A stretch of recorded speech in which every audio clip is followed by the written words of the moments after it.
Oke, halo selamat pagi semuanya. Sebelumnya perkenalkan, aku Syarin Andalia Rahmah, perwakilan dari kelompok 2 PDB 12. Kali ini aku akan membahas mengenai self-love dan juga insecurity di kalangan remaja dan juga generasi muda. Dan di sini aku nggak sendiri, aku bersama dengan Ibu Nur Aini Fardrana N, MSI Psikolog, selaku Wakil Dekan 1 Fakultas Psikologi Universitas Airlangga. Selamat pagi Ibu. Selamat pagi Mbak. Gimana Ibu kabarnya pada pagi hari ini? Alhamdulillah baik. Alhamdulillah kita semua dalam keadaan yang sehat walafiat. Sebelumnya saya juga berterima kasih kepada Ibu yang telah meluangkan waktu dan mau direpotkan oleh kami bersedia menjadi narasumber di podcast sesi kali ini. Oke, mungkin kita boleh langsung ngobrol-ngobrol ya Bu ya mengenai self love dan juga insecurity ini. Ini kenapa kita kelompok 2 ini memilih tema ini, karena aku juga dan juga teman-teman ini relate lah dengan permasalahan ini. Kita kadang masih merasa insecure, masih belum benar-benar mencintai diri kita ya Bu. Menurut Ibu sendiri nih sebagai ahli psikologi, insecurity dan juga self love ini sebenarnya seperti apa Bu?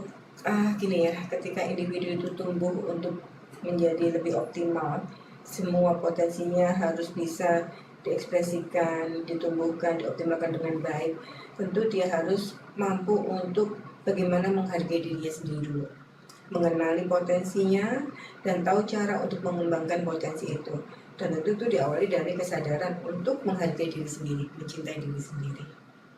Ini bukan selfish ya, beda dengan selfish itu mementingkan diri sendiri. Tapi kalau bagaimana kita menghargai diri sendiri, self love itu artinya kita bagaimana memiliki kesadaran atas potensi yang kita miliki, kelebihan yang kita miliki, kelemahan yang kita miliki, sehingga kita bisa mengelolanya dengan baik. Berarti mungkin lebih ke kita mengapresiasi diri kita setelah kita melakukan usaha sesuatu gitu ya Bu. Kalau kita membahas insecure, kira-kira insecure dengan rasa minder itu beda atau sama? 11-12 ya. Minder itu perilaku nampaknya ya, minder ya. Tapi secara psikologis dinamikanya itu sebenarnya ada insecure, nggak percaya diri, minder, merasa kurang, kemudian merasa lebih rendah dari orang lain. Itu manifestasi dari perasaan insecure ya. Insecure itu artinya dia merasa tidak nyaman, tidak aman dengan dirinya ya. Misalnya merasa kurang, merasa lebih rendah, merasa nggak percaya diri, merasa sesuatu itu tidak akan membuat dia nyaman ke depannya ya, sehingga dia merasa insecure dengan orang lain maupun dengan lingkungan. Jadi ada dua, dia merasa insecure-nya itu. Kalau tadi kita membahas self love nih, self love itu ada kayak misal orang nih bilang Bu, kamu terlalu mencintai diri sendiri, kayak ada nggak sih Bu terlalu mencintai diri sendiri itu istilah itu? Ya itu selfish ya, artinya orang yang sangat mementingkan diri sendiri. Jadi dia itu tidak melihat bagaimana orang lain itu kadang perlu ditumbuhkan empatinya ya, bagaimana orang itu perlu dibantu, keinginan itu altruis itu membantu menolong orang lain ya. Kalau orang sangat selfish, sangat mementingkan diri sendiri itu dia abai dengan apapun yang ada di sekitarnya. Dia ambisi ya, tapi ambisinya itu sangat mengutamakan dirinya sendiri ya, dengan cara apapun. Nah kalau self love itu artinya dia menghargai dirinya ya, meskipun kadang juga tampaknya dia tidak memperhatikan orang lain, tetapi sebenarnya dia memperhatikan tapi dengan caranya ya. Berarti kalau selfish ini mungkin mirip dengan egois gitu ya? Iya, salah satu bentuknya adalah egois, mementingkan diri sendiri. Tapi kalau self love itu kesadaran bahwa dirinya itu berharga, dirinya penting. Orang-orang yang seperti ini akan terhindar dari bullying ya. Orang-orang yang dibully itu karena dia nggak merasa self love gitu loh. Dia tidak membela diri. Termasuk orang yang sangat menginginkan penghargaan orang lain kalau dia melakukan kebaikan pada orang lain. Jadi people pleaser lah istilahnya. Oke, baik.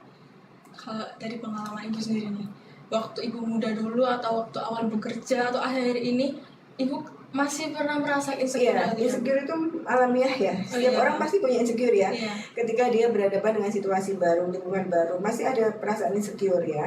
Tapi tinggal kita bagaimana mengelola insecure itu. Kalau kita menyadarinya insecure itu sesuatu yang membuat kita harus membangun diri lebih baik. Ya, kadang-kadang insecure itu ya dibutuhkan untuk kesadaran tadi.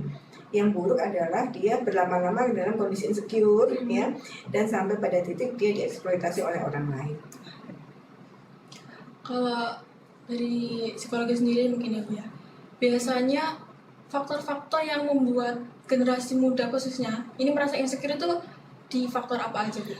Yang pertama karena faktor lingkungan ya, pola asuh atau orang-orang yang dekat dengan dia yang maltreatment, salah memperlakukan. Misalnya gini, selalu melabel dia nggak mampu, selalu melabel dia nggak bisa. Contohnya nih, kamu nggak bisa ya, udah mama aja. Kamu nggak mampu ya, udah mama nggak percaya kamu bisa ya. Atau kakak ke adiknya, ya, yang sangat dominan, yang sangat otoriter itu bisa membangun perasaan insecure. Atau pimpinan terhadap bawahan yang sangat otoritatif gitu ya, atau teman yang sangat dominan ya, itu juga bisa membangun insecure ya. Misalkan mahasiswa baru nih ya, kemudian kan dia dari luar Surabaya, nah kemudian ketemu senior atau teman yang dominan gitu kan, nanti awas deh begini-begitu, akhirnya dia merasa insecure kan. Padahal sebenarnya nggak perlu itu untuk berlama-lama insecure, dia harus bangun, harus tumbuh. Nah, yang menjadi persoalan adalah ada orang yang memanfaatkan rasa insecure orang lain untuk dieksploitasi akhirnya. Sudah temannya insecure, akhirnya dia dieksploitasi. Itu yang sangat-sangat tidak diharapkan dalam relasi interpersonal. Oke, baik Ibu. Berarti karena mungkin kan ada beberapa faktor gitu ya, mungkin kayak dari Gen Z sendiri tuh kayak insecure dengan bentuk tubuh. Iya, seringkali gini, mengkomparasikan dengan orang lain yang nggak sehat komparasinya ya. Seringkali begitu Mbak, karena tuntutan sosial, jadi perasaan ketakutan, perasaan nggak nyaman kalau ketinggalan informasi, kalau ketinggalan tren gitu kan ya. Insecure juga, si yang lain udah begini begitu kok aku belum ya. Nah begini, makanya itu tadi, tolong mahasiswa atau remaja itu mengenali potensi baiknya. Nggak semua orang itu harus ikut tren, ya kan? Karena tidak semua tren itu cocok buat dia. Ya, misalnya sekarang lagi tren pakai baju apa misalnya ya, nggak semua orang cocok ya dengan model itu mestinya. Jadi nggak perlu insecure gitu loh. Nah itu harus dikuatkan, ditumbuhkan rasa percaya diri bahwa setiap orang itu punya potensi baik dan menumbuhkan otentisitas yang seringkali dilupakan. Otentik itu kadang-kadang dianggap aneh ya, tapi itu sebenarnya yang khas pada diri kita. Misalnya yang lain pada bikin aktivitas X gitu ya, kalau menurut kita itu nggak cocok buat kita, ya nggak usah kita ikutin dong, kita bikin aja aktivitas Y misalnya. Tapi nggak mudah loh. Karena apa? Kalau remaja itu kan pressure sosial itu tinggi, ya masalahnya itu. Jadi kadang-kadang kalau dia beda, itu insecure-nya kan tinggi. Mungkin karena juga lingkungan dari luar juga. Betul. Bilang Social apa, pressure, tekanan sosial itu tinggi, sehingga membuat dia menemukan rasa insecure. Makanya yang terbaik adalah mengenali potensinya, menyadari potensinya, dan ini memperluas wawasan agar nggak hanya miopik pada sesuatu yang ada di sekitarnya, ya. Itu penting buat remaja. Apalagi sekarang memungkinkan orang itu cari informasi secara lebih luas ya. Nah, terus kemudian jangan khawatir untuk tidak ikut arus. Tidak harus ikut arus orang itu menjadi diri sendiri. Jadi pada intinya ini insecure itu sebaiknya diterima dengan cara seperti apa atau dihindari? Insecure itu sesuatu yang nggak bisa kita hindari. Pasti kita akan merasa insecure ya. Kalau ketemu orang baru, ketemu situasi baru, ketemu tuntutan baru, pasti insecure. Nah, kita harus mengelolanya. Insecure itu adalah pijakan awal kita untuk menjadi lebih baik. Memotivasi. Misalnya nih, insecure, waduh, di UNER kayak apa ya kuliahnya ya. Teman-teman apalagi kalau PDB itu kan ketemu sama banyak mahasiswa dari prodi lain ya, dari fakultas, kok begini aja, mereka sudah begitu gitu kan ya. Ini sudah terima bahwa itu memang hal yang biasa ketika kita beradaptasi awal. Nah kemudian langkah yang kedua adalah menggali potensinya. Sebenarnya sih aku itu yang khas itu apa sih, yang menjadi kelebihanku itu apa sih. Penting untuk menggali agar bisa menerima diri sendiri, penting itu. Kalau nggak nanti denial. Aku dulu kok dibesarkan dari keluarga begini, kenapa aku dulu dari sekolah begini, ini kan denial ya, kenapa aku keterimanya di prodi ini, nah itu kan denial ya. Kalau denial akhirnya kan nggak produktif, nggak bersyukur gitu. Nah itu akhirnya akan membuat kita menghindar sudah denial itu. Jadi memang pola didik asuh dari kecil untuk membuat mindset itu juga sangat ya, penting. membangun mindset untuk bersyukur dengan apa yang kita miliki, terus lingkungan yang kondusif ya, kemudian punya role model yang bagus. Nggak mudah tapi ya itu bisa dilakukan. Untuk menangani rasa insecure ini kan salah satunya dengan meningkatkan self love ya Bu. Nah kira-kira cara yang baik, cara yang tepat untuk meningkatkan self kita itu seperti apa? Nomor satu, kita bersyukur atas apa yang kita miliki ya, bersyukur atas kita dilahirkan dari siapa, kita dilahirkan di lingkungan seperti apa, kita dibesarkan di lingkungan seperti apa, kita berteman dengan disyukuri semuanya. Nomor satu itu menerima diri. Kalau di psikologi istilahnya itu kesadaran untuk menerima diri ya, nomor satu itu. Kemudian yang kedua, mengenali potensinya, mengenali kelebihannya ya. Dan yang ketiga penting sekali bahwa kita itu tidak harus menggunakan parameter-parameter yang digunakan oleh orang lain ya. Ketika kita punya tujuan, kita fokus ke tujuan itu dan cari circle yang kondusif ya. Kenapa? Karena circle itu penting ya. Kalau misalnya seseorang masuk ke circle yang nggak support dia, nggak mendukung dia, pasti dia nggak bisa self love kan. Yang kata orang-orang hindarin dari circle yang toksik, Istilahnya circle yang toksik gitu ya. Itu pilihan ya. Kita mau berteman dengan siapa, kita mau berinteraksi dengan siapa, itu kan pilihan ya. Harus berwas-wawasan saja. Nggak semua orang dengan kondisi yang sama seperti kita. Misalnya kalau kita merasa kok aku begini begitu ya, nggak semuanya itu gagal. Ada orang dengan kondisi kita sukses ya.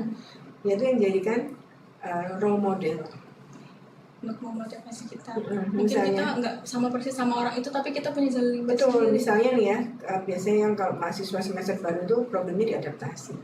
Jadi masuk UNER, kemudian pas kok circle-nya itu misalnya kok di atas, bukan dia ya, di atas saya semua kok begini begitu. Ya sudah, emang faktanya begitu ya. Nah kita harus bisa menerima. Oh ya sudah, tapi kan aku punya kelebihan. Nah, terus cari role model orang-orang yang sama seperti dia, misalkan dari daerah, misalkan katakanlah ya, dari sekolah X, dari daerah Y, misalkan, cari orang-orang yang berasal dari daerah yang sama dan dia sukses, ya, itu jadi role model gitu. Penting untuk membangun role model.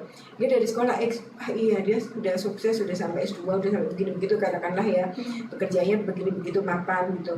Itu jadi role model kita untuk membangun bahwa kita itu bisa kok sukses.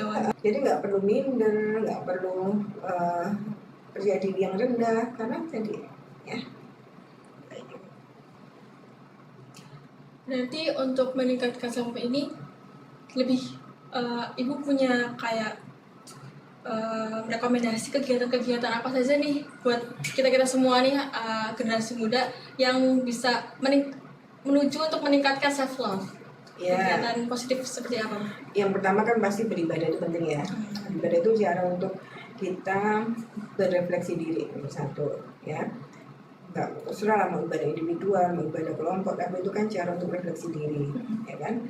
Kemudian cari kegiatan-kegiatan yang kita itu bisa memberikan kontribusi nyata buat masyarakat, buat sesuatu, misalkan kegiatan sosial, charity atau apapun ya, atau misalkan nggak harus dengan finansial ya, misalkan ide kita membuat buku, membuat ya kayak podcast seperti ini misalnya ya, terus contribute ke masyarakat, itu kan artinya bahwa kita tuh berharga, kita itu punya sesuatu yang orang lain tuh wow gitu loh ya. Meskipun kita dulunya aku kok merasa nggak bisa ya, aku kok merasa begini begitu, tapi kan kamu sudah contribute to others, ke orang lain ya, sesuatu yang bermakna buat orang lain gitu.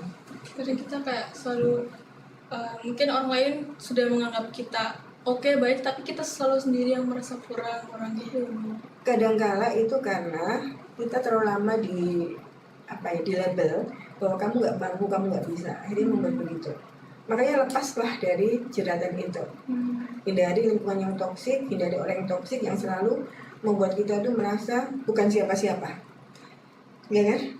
Tumbuhkan bahwa rasa bahwa kita itu sesuatu yang berharga. Tuhan ciptakan kita karena kita sudah memiliki sesuatu dan Tuhan pasti tahu yang terbaik buat kita gitu. Nggak boleh orang lain tuh melabel, nggak bakal kamu sukses, nggak boleh.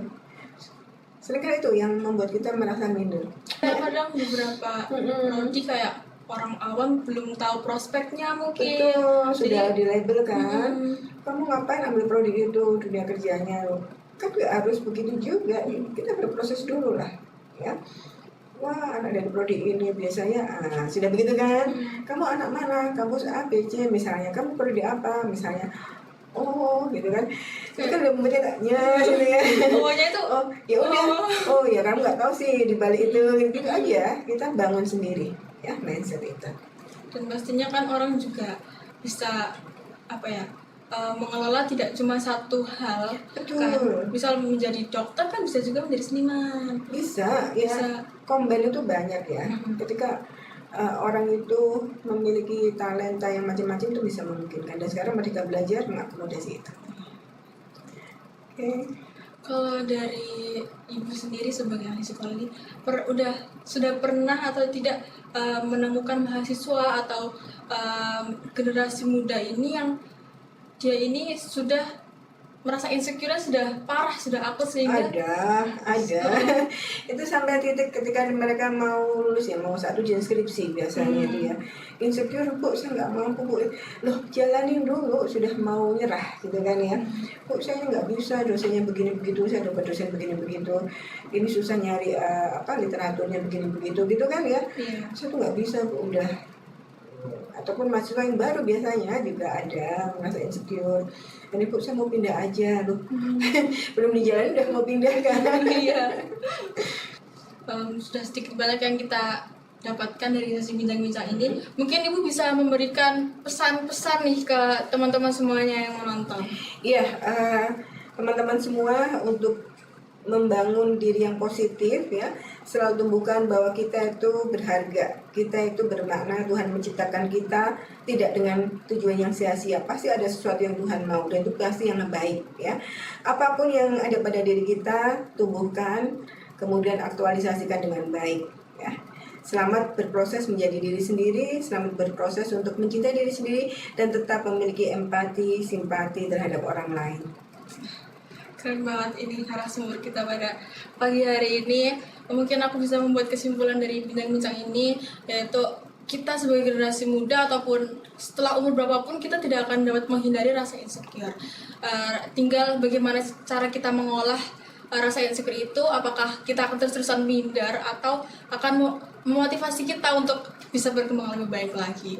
Dan untuk self love sendiri juga nggak cuma sekedar mencintai, kata-kata mencintai, tapi pastinya dari mencintai itu kita peduli terhadap diri kita, aware, dan kita ingin terus berkembang dan juga menambah value kita seperti itu. Mungkin itu yang sudah selesai kita saat ini bincang-bincangnya. Terima kasih Ibu untuk hadir di sini dan juga mengisi di sini. Saya dan teman-teman benar-benar berterima kasih. Semoga apa yang kita sampaikan di sini bisa benar-benar menambah wawasan kita semua, menambah ilmu pengetahuan kita semuanya, seperti itu. Terima kasih semuanya, terima kasih untuk Ibu. Goodbye.